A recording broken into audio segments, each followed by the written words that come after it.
Good afternoon to everybody. Welcome to the public webinar organized by DSO entity and ENTSO-E.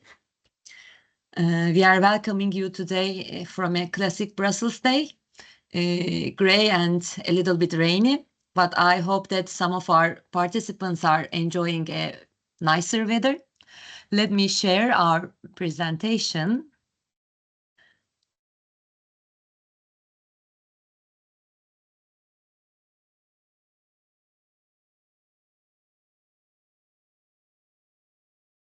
I hope everybody see my screen, the presentation. Again, welcome to our session and thank you for your interest to the topic. We are very happy to see high number of registration to this topic because it's quite technical and a bit complex. Today we have just 1 hour to make this session, so I would like to go through the agenda very quickly. I will start with a brief outlook to the process, the context, way of working, and timeline, very briefly. Then I will give the floor to the conveners of our joint task force on behalf of the DSO entity and ENTSO-E. By the way, my name is Mehtap Alper. Sorry for forgetting to introduce myself. I'm working for the DSO entity, but today I'm welcoming you on behalf of both associations. And our conveners are Hubert Dupin, representing the DSO entity, and Mario Cicini, representing ENTSO-E. They will present us the objectives and scope of this methodology, and then they will also provide us information on how we are addressing network needs and system needs in our draft methodology. Then we will be closing at noon in 1 hour. So going to the next slide. Very briefly mentioning the housekeeping rules. We are recording this session and recording will be available in our consultation webpage. And we don't plan a Q&A session today. However, for questions and more information, you may always contact the associations. Our contact details are also available in our publication, public consultation website as well. And yes, how the journey starts. It started with the electricity market design reform. It entered into force in 16 of July this year. And with the new provisions regarding the flexibility need assessment, Article 19E, the DSO entity and ENTSO-E is mandated to define the data type and format and the methodology for the analysis of the flexibility needs. The flexibility need assessment is not a single-step process. It's a multi-step process and defining different roles and responsibilities for different parties. So as the associations, we are starting the first step by developing a proposal for the methodology for analyzing the flexibility needs. Then ACER will took the role and we will submit our proposal to ACER. ACER will be reviewing and approving or amending the methodology. Then once the methodology is approved and published, member states will make their analysis. System operators will make the assessments on flexibility needs based on the methodology. Then the results will arrive to a national flexibility need assessment report, which will be produced by the national regulatory authorities or the designated authorities or entities, which cover the time horizon for next 5 to 10 years. And this will be submitted to the Commission and ACER to be published. So we are starting the first step of this process. How we did it, it was a quite intense work from our side because the regulation provides us 9 months to make it happen, to end up with the proposal. That's why the DSO entity and ENTSO-E established a joint task force with a high number of dedicated experts from each associations. And we worked so far intensively in both internal expert groups, and also we engaged with the stakeholders. The associations defined 13 key organizations, and we consulted the draft methodology with representatives from each of these key stakeholders. But at the same time, we opened the draft at an early stage to get feedback from any interested parties and various stakeholders during the drafting process. Looking at our timeline, we organized our first workshop with the key stakeholders in July, just at the same time with market design reform entered into force. So far, we organized 4 workshops with the stakeholders, and we opened the draft for public consultation in 8th of November. For 4 weeks, it is still open until the 6th of December. And any feedback in the technical content is highly welcomed. Soon after receiving the feedback, closing the public consultation, we will be consolidating all feedback, and the responses will also be published. And we are aiming at finalizing our draft, realizing the final draft for internal review purposes at the end of this year.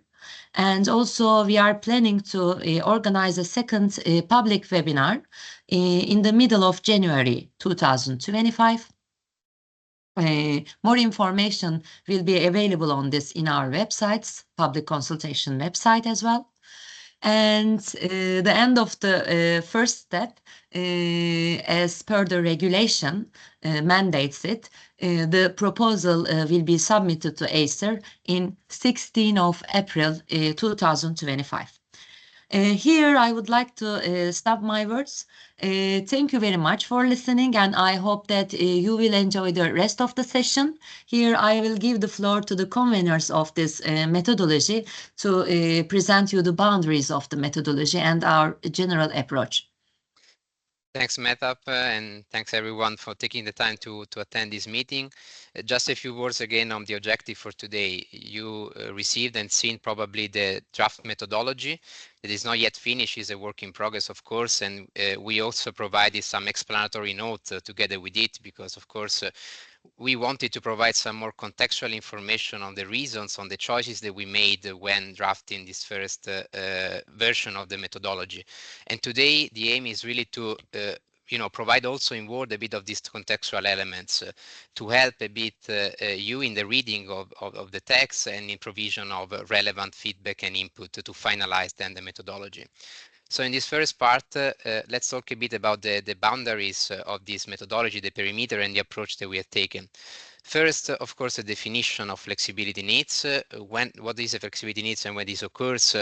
I mean, we have defined flexibility many times in the past, in different reports from different actors and stakeholders. In actually a definition that could take into account most of the aspects related to flexibility is the one that flexibility means the ability of an electricity system to adjust to the variability of generation and consumption patterns and to grid availability across relevant market timeframes. Why this? Because we all know that the system is evolving. We have some EU targets. We know we will have renewables, phase out of fossil fuel generation, electrification of demand, and this will also create, let's say, in terms of evolution, some more variability into the system on generation, demand, and grid availability. So the flexibility in this sense will be fundamental to deal with this variability. From the point of view of the system operators, we are looking at power system needs, both network and system needs, as we will see. And flexibility needs occurs when the power system is not able, in this case, to cover this variability and availability of grid assets. So based on this definition, if you go to the next slide, Mehtap, let's discuss a bit what are the boundaries of this methodology. So the methodology, the aim is, of course, to provide a quantification of flexibility needs to help the policymaker in the definition of targets for demand-side response, storage, and other flexibility resources. So within the scope of the methodology, what we can do is to quantify what we can call a total or gross flexibility needs. Of course, taking into account some of the elements that are listed in the regulation. So the fact that we need to take into account planned investment in grid and flexibility, cost-efficient contribution of existing resources to cover needs, and pass from the quantification of total needs to something that is basically our residual need. So what is that, considering the contribution of what is already existing and planned for the time horizon for which we are running the assessment, it's left. So what is that is an extra flexibility need, let's say, that requires some additional resources to cover it. That is where we stop. So we quantify the needs, and then we also provide to grading criteria some information, some additional, let's say, recommendation on what are the possible suitable flexibility resources to cover the needs. But we are not providing, as part of the flexibility needs assessment methodology, explicitly recommendation on technology A, B, or C. So just to summarize, this is not a methodology for quantifying the need for storage or demand-side response. This is a methodology for quantifying flexibility needs, so the needs for RES integration, the needs for ramping, the needs for to solve network congestion, and then provide maybe some insight on what could be the possible technologies to cover the needs, but not explicitly quantifying the resources. So going to the next slide on the general approach. So it's a slide that summarizes input, what is this joint methodology, and the outputs. But definitely, starting from the center of the slide, what we are looking at is we are focusing on two different types of relevant needs. On the one side, we have the system needs. On the other side, the network needs. But we are also looking at some interactions between the two. And you see that for the system needs, we'll definitely go more in detail into this. We are looking at RES integration aspects, ramping needs, and short duration flexibility needs. While for the network, we are focusing on congestion needs. They are very relevant, especially for the distribution system operator, but also partly for the DSOs, while system needs are mostly seeing the problem from, let's say, the zonal approach, let's say, so from a copper plate environment, so most relevant for the TSOs. And these two are also providing, the results of the quantification of system and network needs. It's further assessed to provide this guiding criteria, this further recommendation on that would help the policymaker identify the most suitable resources to cover needs. To feed this methodology, this joint methodology, we're using some inputs. So we will also go more in detail into them. But basically, these are input provided, of course, by the TSOs and the DSOs at national level. For the TSOs, the most relevant source of input is the adequacy studies, either the European ones or the national ones, and additional information that can be collected at national level by the TSOs. While on the contrary, for the DSOs, the most relevant source of input is the distribution network development plan, together with other information collected at national level. These are all input to the methodology. That is, again, a joint one, where we implement approaches to quantifying the various types of system needs and network needs, and then seeing the interactions between the two. Going to the next slide, the type of needs you are focusing on, I already anticipated, but let's say that we acknowledge that there is a categorization we can make on system needs and network needs mainly. And there are, of course, multiple type of needs that we can consider within these two categories. For the system needs, we focused on the ones that you see in green, which we think are most relevant. For the network needs is mostly congestion management and voltage control. And the choice of these needs was definitely based for sure on the requirements of the regulation. So we wanted to include those needs that were also somehow mentioned in the text of the regulation, and that were also relevant at national level, especially. But of course, you've probably seen also in the draft text of the methodology that there is a provision also for regular or let's say welcome updates of the methodology whenever this is important or think is relevant by TSOs and DSOs. So potentially there could be inclusion of further needs in the future. That being said, we can go very quickly on the input. I start, with these elements of the adequacy studies. Just to provide a bit more information on something that is not present in the text at the moment, but represent complementary information that will go into the final version for sure. So why we're using why we are proposing to use the ERA or the national adequacy methodologies as a starting point for our flexibility needs assessment, especially for the quantification of system needs. This because, of course, we have some provisions in the regulation that are really pointing in this direction. We have to ensure consistency with the ERA and national adequacy assessment methodology. So it makes sense to start from the same set of data. And also we need to ensure reliability and security of supply and cover, next 5 to 10 years. These are all elements that the ERA is already tackling or the national adequacy assessment are already tackling. So we are complying with the regulation. Also, we are planning to start as a base case assessment from market dispatch results of the ERA, or in any case, scenarios which are taking into account a number of elements which are mentioned in the regulation. So, for example, sector coupling, what are the planned interconnections? So what are the plans for the given time horizon for which we are running the assessments in terms of network development? And also, through the use of adequacy studies, we can already take into account directly, implicitly, also the contribution of other countries in provision of flexibility services through the resources that are planned or existing in neighboring countries. And also, quickly going on the next slide, the use of economic dispatch simulation, of course, represent also a way to consider in a cost-efficient way the use of these existing and planned technologies and take into account a wide variability of climate condition. For those that know a bit of the adequacy studies, they are based on 35 climatic years, so they are taking into account a lot of different climate conditions on which the grid can work in a way or the other. And as a consequence of this is also considering a variety of economic dispatch results. So we think that by using the ERA and the adequacy, we are complying with all of the aspects that are mentioned in the regulation.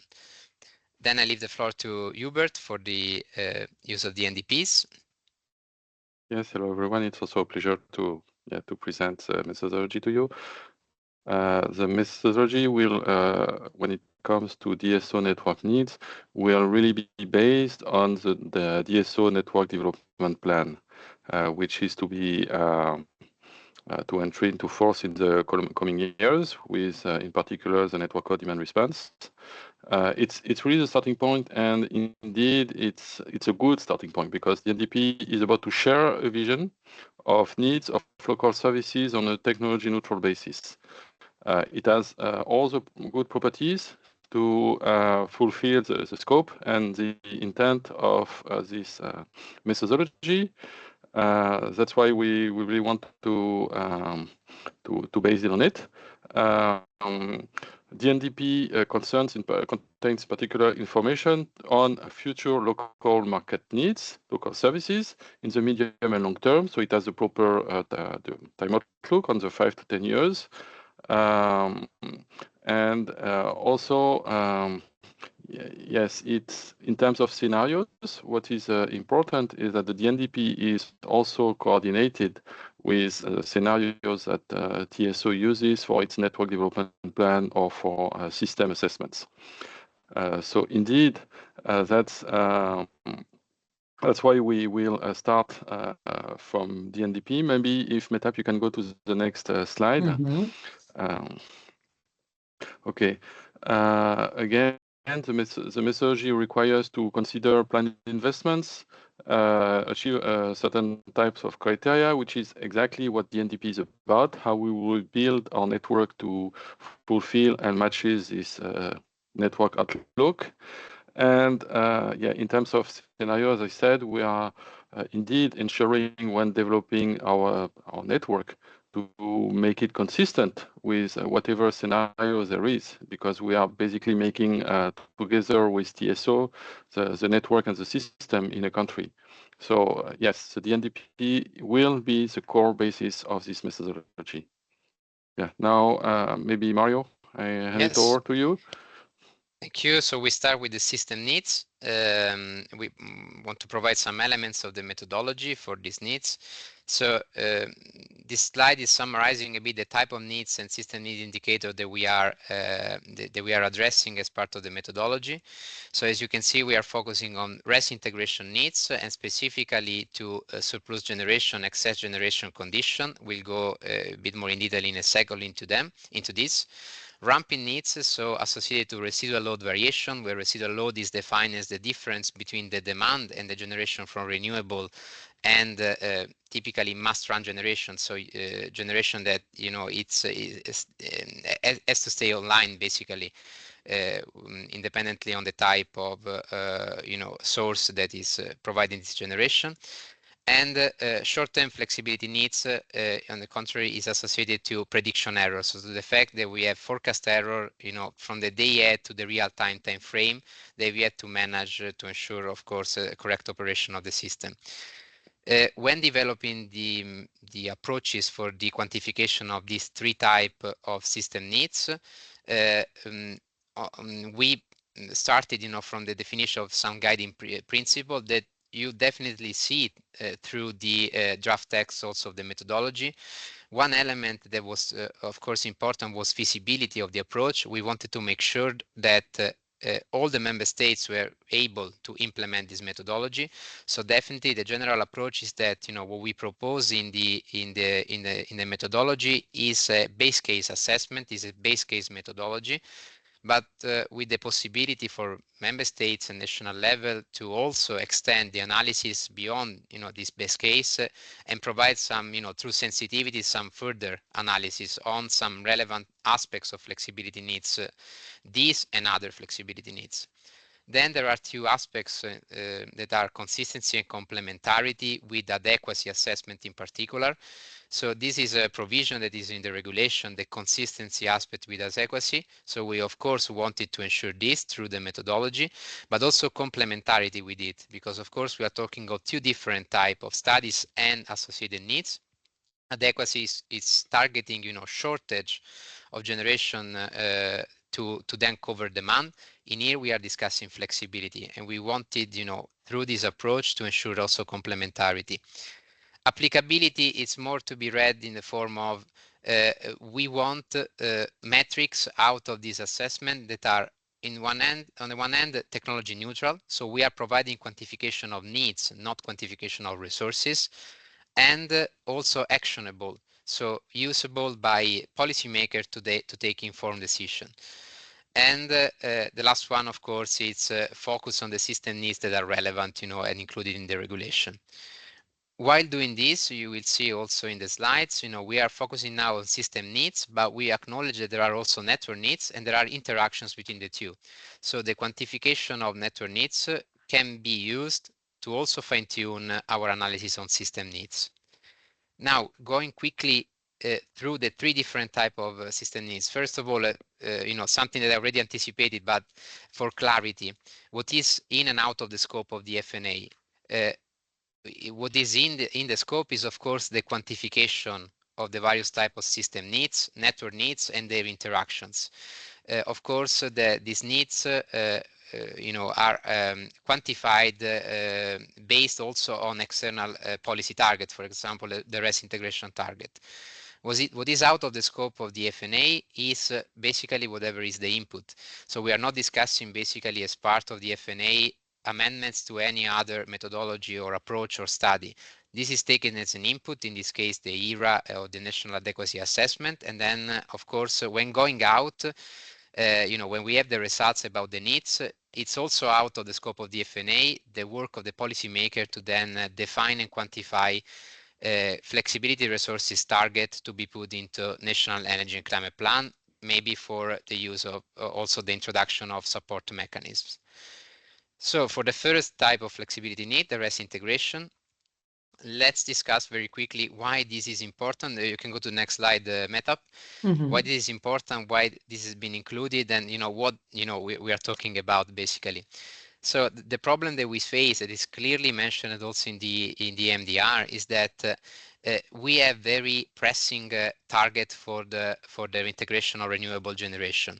We have target in our National Energy and Climate Plan that basically says we need to ensure not only the installation of renewables a certain capacity, but also a certain rest share. So the coverage of the electricity demand by electrical generation produced by renewables. Now, the problem is that when considering the contribution of all the possible flexible resources in a system, it can happen that, independently on, once you use at the maximum level your resources, there is still some energy from renewables that you cannot accommodate into the system, and you are forced to curtail this. So when this is happening, what happens is basically that you might not be able to reach your rest share target because you are curtailing too much energy. So the idea of this indicator of this type of flexibility needs is to check if we are achieving our rest share or curtailment target, and if we are not achieving this, of course, there is need some further flexibility. So there is a flexibility needs associated to the fact that we need to reach and achieve our rest share target in our member state. Of course, we are characterizing these flexibility needs in various ways. First of all, there is a statistical analysis for sure to be made on the overgeneration time series that is coming out directly from the results of the adequacy and of the adequacy studies. We can characterize these into different time frames, as also the regulation is suggesting, on a daily, weekly, and annual basis or seasonal basis.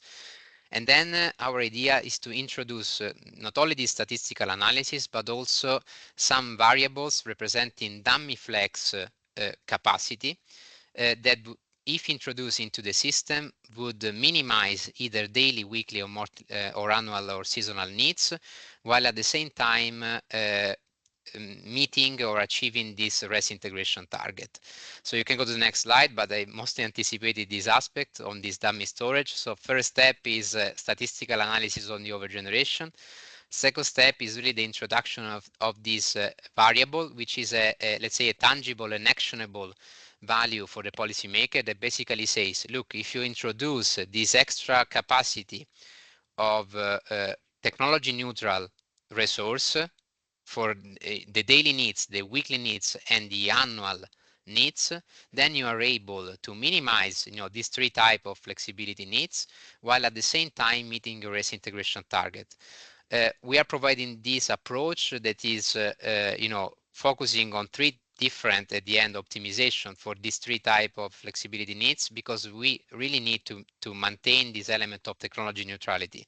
Then it'll be up to the policymaker to decide, of course, also based on the guiding criteria that we'll see later also in the presentation, what are the most relevant type of system needs associated to rest integration, and then what are the most suitable technologies to cover the need.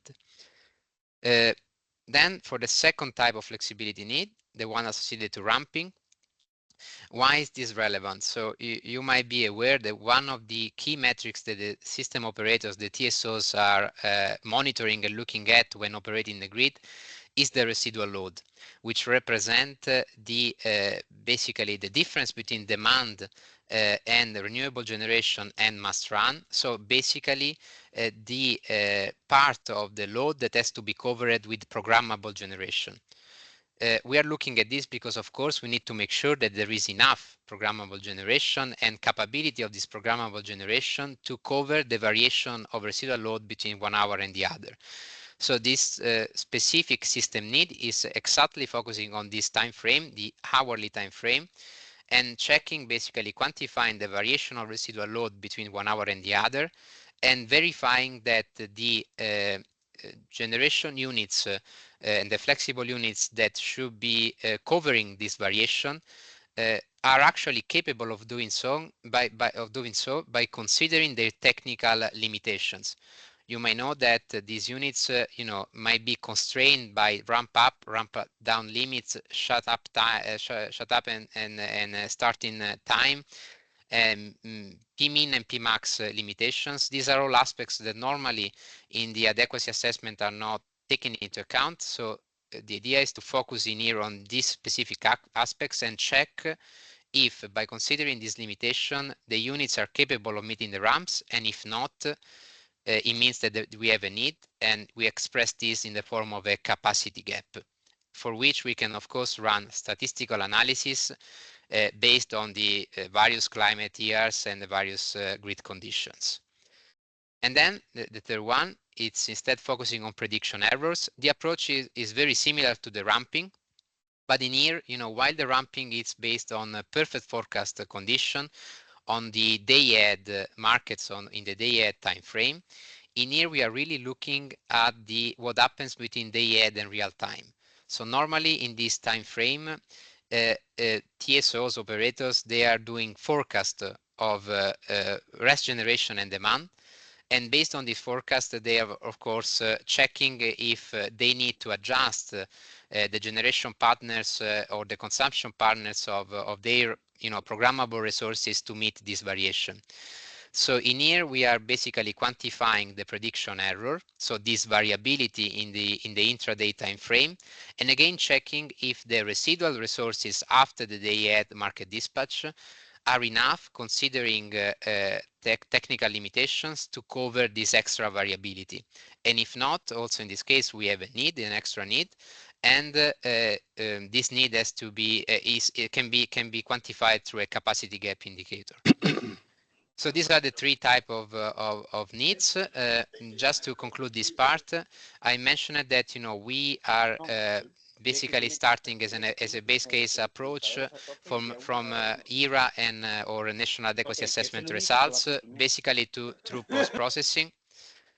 But we are also addressing internally, and this is something still under discussion, so it's not included at the moment in draft methodology, but we wanted to share with everyone that we are also thinking of as an option for the TSOs that we want to do so, to also run some separate economic dispatch simulations. So not relying necessarily on the post-processing of ERA or national adequacy assessment result, but run separate dispatch simulation based, by the way, on the same input of the ERA and national adequacy assessment to ensure consistency, focusing maybe on a subset of conditions, but separate economic dispatch simulation that would, for example, take into account inherently in the modeling also the technical limitation of the generation and programmable units, so the ramp up and ramp down limits, to at the end arrive to a more accurate also estimation and quantification of the, for example, the REST integration needs.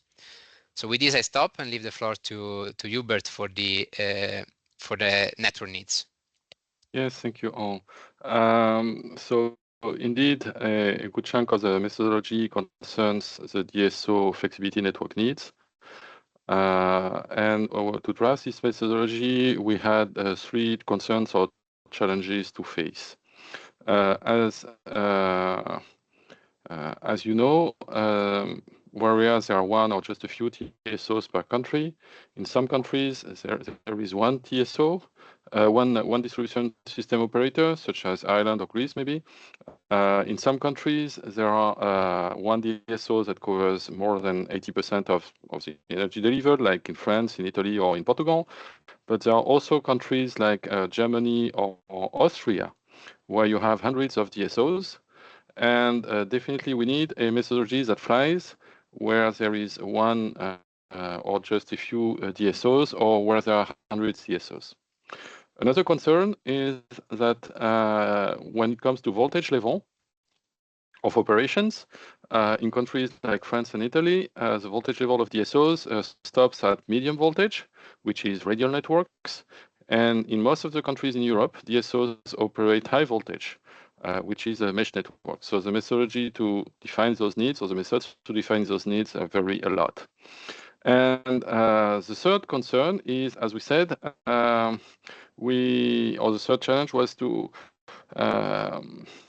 we want to base our methodology mostly on DNDP, the Network Development Plan for DSOs, which is indeed as I presented, the core to provide the outlook. Now, when it comes to assessing flexibility needs, do we have the data? Do we have the methods? Yes, where we have DNDP, and where DNDP is available and sufficient, it will provide a very good start.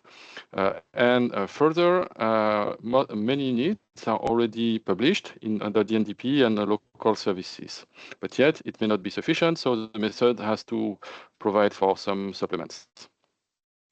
Then, of course, this assessment is to provide meaningful and useful data for the purpose of providing later frameworks or assessing quantities. Therefore, we need to also aggregate data to provide meaningful and useful figures. On the other end, if we were to try to assess for each low voltage pocket, well, it's basically what happens down the corner. So it may change from the day to the next. You may have a neighbor that comes in or out, or someone that starts to consume more or less. And then the need for flexibility will change overnight. So if we want to have some meaningful data, we probably need to go to statistical data, aggregated data. And also the question is, what is the proper level of aggregated data? Locational, as I said, for low voltage pocket is probably not good enough. For medium voltage, it's already probably the 2-year or 1-year time frame is not sufficient. That's why the DNDP was also addressing some kind of aggregation. And then the third challenge is where there is one DSO or where there are 100 DSOs. It's not the same concern, and when there are DNDPs available and when there is no DNDP available, we still need to have a method that flies and that provides valuable input for the flexibility network assessment. So having those 3 ideas in mind, how did we make up the methodology? If you can go to the next slide. So it's a methodology in 3 steps. The first step is indeed to assess how to make up the data. Where DNDP is available and covers a large chunk of the territory, it's probably very good to start on DNDP and make up teams of DSO around the core DNDP. So yeah, to make an example, if the DSOs with DNDP cover probably 80% or 90% of the territory of the needs, it's probably way simpler to somehow make teams around those DSOs to provide the need of small DSOs, which probably per se if will not change so much the outcome. Probably it makes it for a few percent more, 10% more, 20% more, but it will not change from one end to the other end the flexibility needs. So let's make up teams and organize teams so that indeed when providing the data to the national entity, it makes sense and it's easy to process. Second step is indeed assessing the data there is there. We will have examples later on. Third step is defining the proper granularity. Indeed, each DSO may have its own, or each country may have its own perspective. So we need to define the proper granularity. And of course, it is to provide the data, which is step 4. Step 5 is indeed some traceability. How do we make up the data? And step 6 is going to the guiding criteria. Okay, maybe shall we zoom on step 1, Metap, which is the slide later on. Okay, here you will see on the left-hand side how the methodology reads so far and examples of national implementation. What does it mean when we say that DSOs need to team up to make up this methodology and run these methods? One good idea would be to organize DSOs vertically. So you start with the DSO that is connected to the transmission system operator and all the DSOs that are connected underneath. Maybe the need can be collated and aggregated, and that will probably provide a very good method to do it. Another method, which is probably almost the same, is to consider the needs by region, because the scenarios or the concerns are alike by regions, or that enables to leverage energy climate plant implementation in that region or other specific inductors. You may also consider aggregating needs of rural DSOs that may share the same concerns and basically the same needs. And on the other end, DSOs operating urban areas, which is another need of concern. Of course, there are DSOs organization or any other technical reason. The idea there is to provide meaningful and useful data. You probably don't need to have the data of each DSO, or if a DSO is operating only a small area, then we are very close to the concern of a low voltage variability, which is not stable over 1 year, and definitely is very erratic over 10 years. However, if you aggregate things over a wider area, over more DSOs, then the things become meaningful and statistically relevant and stable. That's the whole idea. Okay, we define the DSO organization considering the structure nationally. Second step is the source of data. As we said, DNDP is to be established as the core DSO outlook for the next 5 to 10 years. It already provides for encompassing and coordination of scenarios with whatever exists nationally, with DSO scenarios, ERAA or TYNDP, with energy climate plan. So basically built in the DNDP methodology, we have the scenario building. Built in the DNDP methodology is a method to quantify and identify the network needs. How do we assess where there is a need? And that's why DNDP is the core basis, but it may not be sufficient to provide all the data that is relevant here. And therefore, there are some other studies that are made up. DSOs make some studies for regulators when it comes to tariff settings, and those provide as well some input to the methodology, also input of data. You may have some national schemes to connect EVs or regional schemes to connect EVs, regional schemes to connect renewables. All this data is valuable to identify network needs. Third step indeed is granularity. As we say that we have to define the proper granularity. Granularity can be understood as voltage granularity. At which voltage level is the congestion occurring? Is it on all low voltage pockets? Then we can define what occurs at low voltage pocket. It can occur on medium voltage pocket, and therefore it's every asset in medium and low voltage that can provide a service and so forth.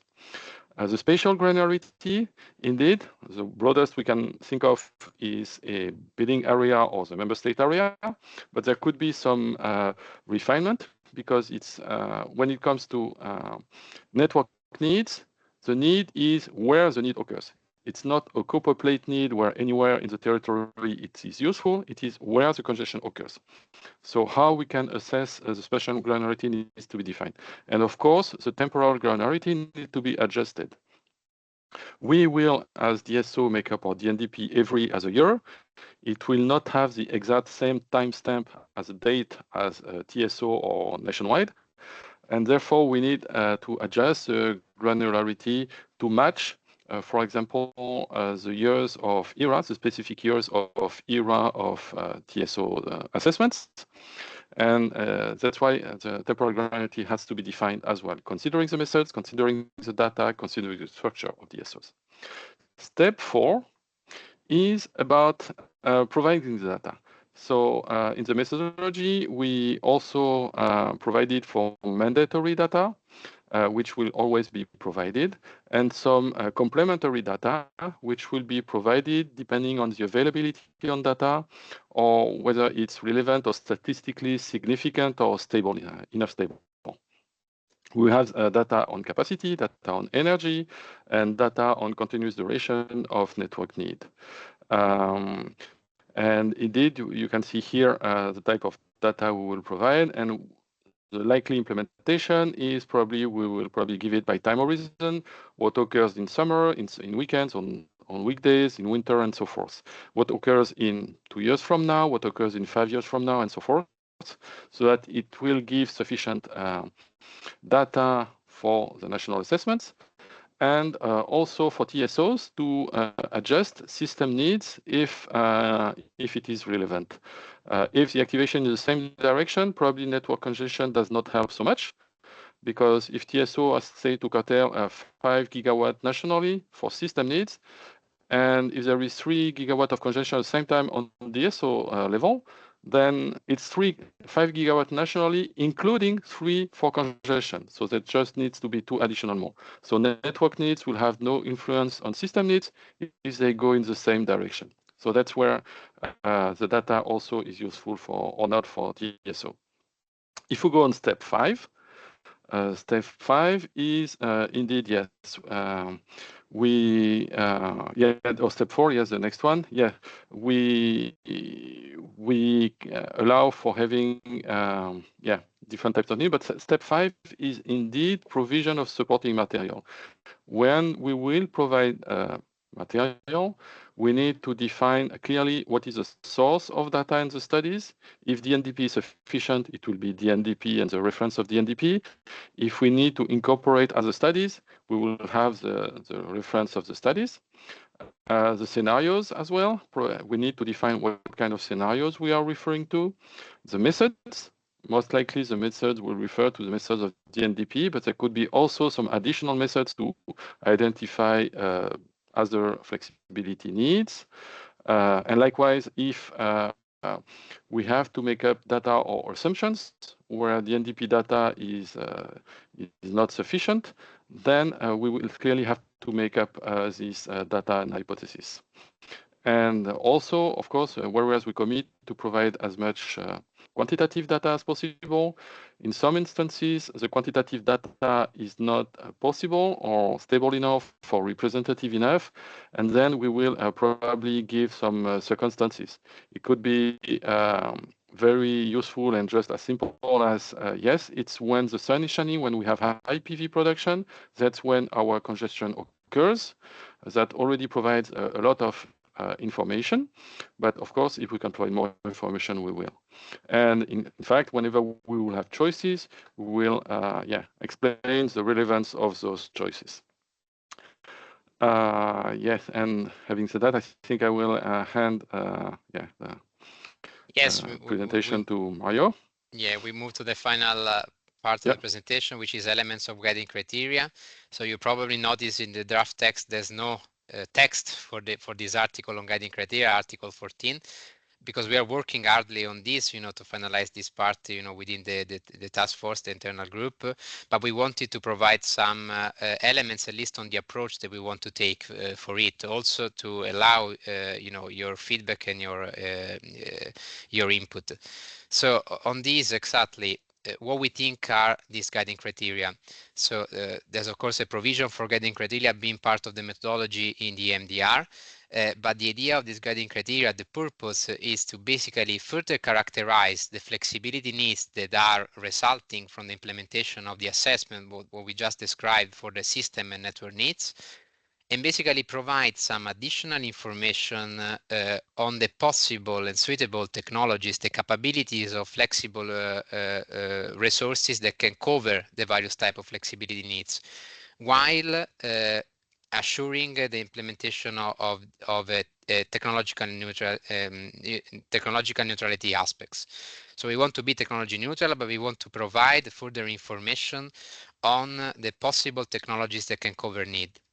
So the idea that we are proposing in the methodology is to basically characterize the needs into further sub-indicators and technical requirements of the needs that should be matched with the technical capabilities of the resources. So there is also a draft text, that at the end will be likely included in the final version of the methodology for that express a bit how we want to do this, but of course it will be further elaborated. But if you go to the next slide, there is a schematic that we will add to the explanatory note, for associated to the draft, that explain a bit what I just mentioned. So on the one side, we have the FNA methodology. Its implementation will provide us with the metrics and indicators about the various type of needs that we are addressing. The guiding criteria are providing some further characterization of these needs through sub-indicators that we can see as technical requirements of our needs. So these, for example, and we will have example in a second, for the system needs are associated to frequency of the need, characterization in terms of consecutive hours in which the need occurs, ramping aspects, and so on. All things that are relevant to then identify the best technology to cover the need.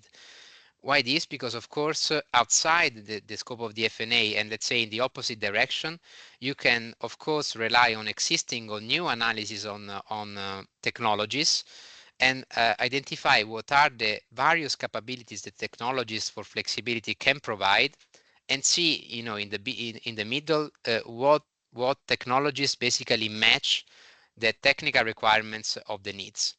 So by, you know, there will be example in a second, so maybe I can leave the you know, to the example the answer, but the point is, if I recognize by analyzing my need, then I need resources that need to stay active for a few hours, for example, I need to check for resources that can do exactly this. So the idea is, by still keeping technology neutrality, we compare technical requirements of the need and technical capabilities of the resources and see what are the ones that can suit, of course, our needs. And then this, together with other possible information about cost, but that are a bit outside of the FNA framework, let's say, a policymaker can take a very informed decision on the technologies to be included in national energy and climate plans. I think I leave the floor to Urosh Beck. Sorry, Urosh, to Hubert Beck for some examples on distribution network needs. Yes, indeed. As Mario said, it's important when is the time to define guiding criteria to be absolutely technology neutral, because exactly it will be the filter to through which a technology will be assessed. It's not also the task of system operator to put a judgment on whether a technology will be mature enough in 5 or 6 or 2 years. It's just like, this is what is the need, and then whatever can fit the need is what actually is needed. So of course, when it comes to system needs, the first technical requirement is, of course, the location of assets, which is geographical and voltage level, as we said. Yeah, some very basic criteria such as the validity period. When do we need that need? Is it now? Is it in a few years? When in the year? Exactly. How often can we use it? Is it once a day, once a week, several times a year, and so forth? Which definitely is not the same source of flexibility. The duration of each occurrence of need. You see all the guiding criteria. So indeed, the guiding criteria, what's the key point is that we do not make any assumption on the maturity of a technology. We do not make any assumptions on the cost, on the average cost, the marginal cost, or however you name it. We just say this is what will match the need, and anyone that can provide the technology that matches it is fit the guiding criteria, and if it's not, then it's not suitable. So that's basically the context, and maybe we can give an example in the next slide, further example. That could be it. Just make it that example. We are, as Mario said, we are still working on that part, but indeed, if you look at the guiding criteria, they look a bit like product attributes, like will be for the market. And indeed, when we will publish under DNDP local services and market information, then of course, much of the detail will be there. But for what is not relevant to local services, then we will try to match these guiding criteria so that indeed we can see whether technology can match or not. I see some questions, but let's go on to let's follow up on the presentation. Yes, just continue with an example on the system needs. So as I mentioned, the idea is to provide some further sub-indicator associated to the results of the quantification of system needs that we have as a result of the implemented FNA. There's a list of possible sub-indicators, but these are clear even in the next slide that provides an example. For a two, bidding zones, basically we took, you can go to the next slide, Meta.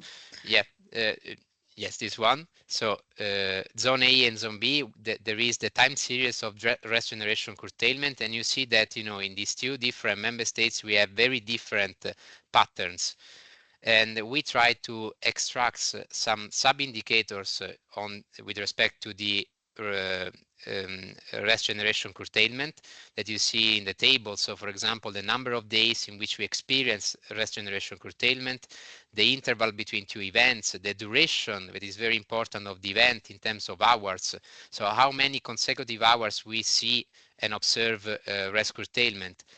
Other metrics that can show if this curtailment is regular or is happening in peaks. I mean, a number of these possible sub-indicators that for which we are still working on, I would say, to identify the most relevant ones.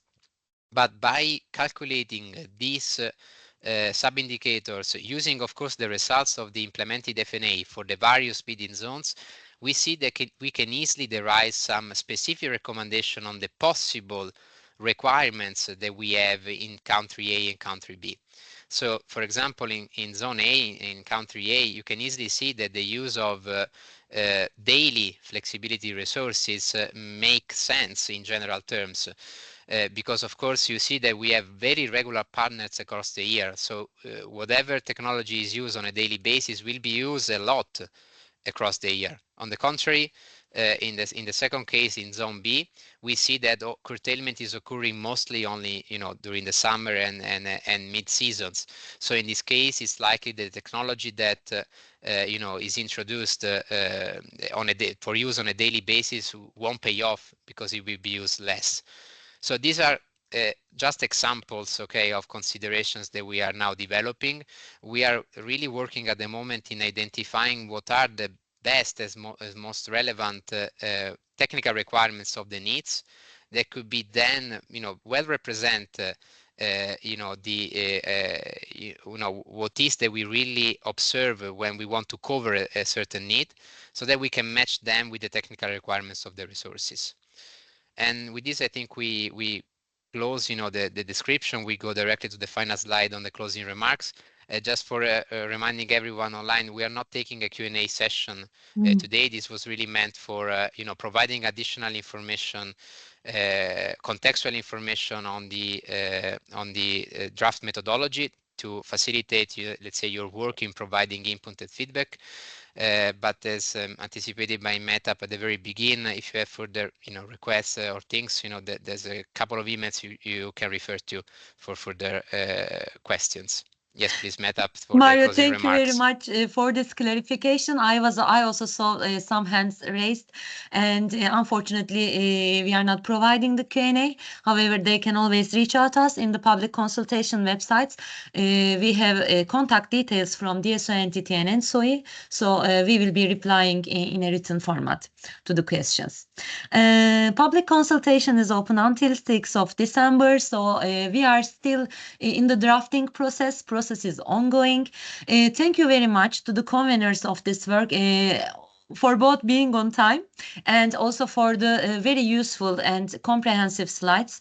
So the methodology itself is not maybe that long in terms of pages, but in the background there are a lot of technical elements and studies that are considered. So it's not an easy task, and we are looking forward to hear from you, especially on the technical content, because we open this public consultation at an early stage to get your feedback during the drafting process. Later on, we will also improve the methodology based on your feedback where relevant, and also we will improve the legal content before submission, and we will also organize other public webinars which will be available, which more data will be available in the website of the associations. Thank you very much for being with us today. Just a final remark, we are only considering the feedback we received through the consultation platform, so not the questions. For the questions, you can reach out us through the emails, but for the feedback, please use our consultation platform, and we will be published the replies and the upcoming events in our websites. Thank you very much, and have a nice weekend to all. Thank you. Thank you all. Thanks for attending. Bye.